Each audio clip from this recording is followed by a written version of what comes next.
When I first met Dave, I was in the gym, the therapy gym, and I rolled up to him, and he kind of knew who I was just through people talking around the hospital.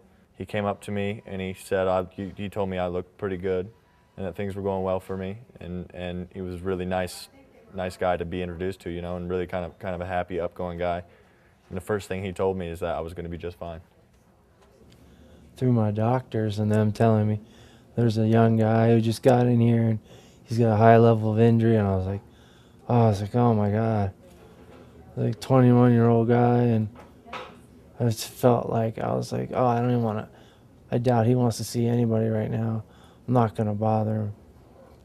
You know, I want someone to come into your room when you first got here, and you're C3. I was like, he's gonna be sip and puff the rest of his life. And I was like, then I saw him and he was in his chair, and I was like, he is kind of doing better than I thought. And I was like, wow.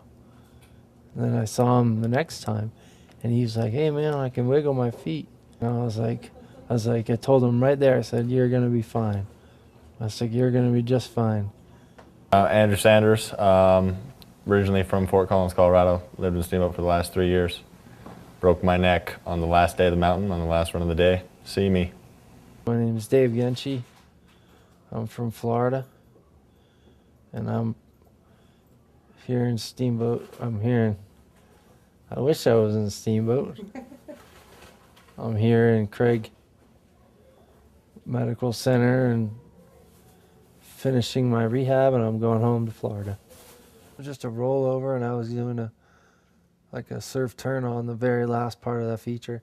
I didn't feel it, but there was evidently like what you call a banana peel on the ground, which is a rock under the surface. I was going less than 10 miles an hour. I was probably less than 20 feet from the starting point of the run.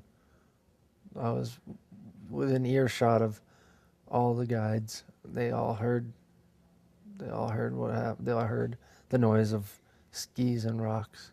I was taking the last run of the day by myself without any cameras, just for enjoyment. It was just for me. Right. We're both escaping. We're both escaping. That's because you're both need. It's time for you both Yeah, to we go. both did. Mentally, there's only healing left for us on the outside. Right. That's right. Well, once you. I mean, physically, exhausted definitely, all but the mentally, memories, our healing here is mentally done. ready, it's like- He's been through a really tough time. Since he's gotten here and been in and out of being sick so many different times and being stuck down in his bed, that he wants to get better. He's trying to get better.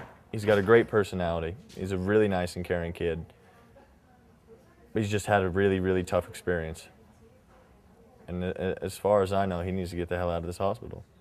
At first, when I started to get my movement back, and I was fresh into this hospital, I mean, people were wondering kind of what was going on there with that.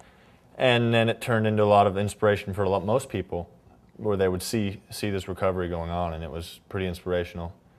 And then it got to a point where I was really mobile, and I was going around kind of inspiring other people and trying to help them. Dave Genchi, for one, I would see him every day and give him a little something extra to try to get him up on the happy road, really, and just try to keep people's minds strong. The next thing you know, he's starting to stand up. We're like, oh my God. It was amazing to watch. So it was inspirational.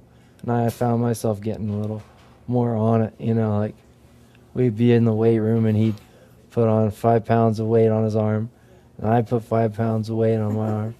Like, here you go, see what you got. We push each other a little bit. I was at Craig at January 8th, which will make my stay here in even 6 months when I leave, which is pretty crazy. I've been very positive, and I've learned to calm down my emotions and be a little more even. I was at times down sometimes and up sometimes, and you find that that's the nature of the game. when you come into situations like this, because you're constantly facing something you don't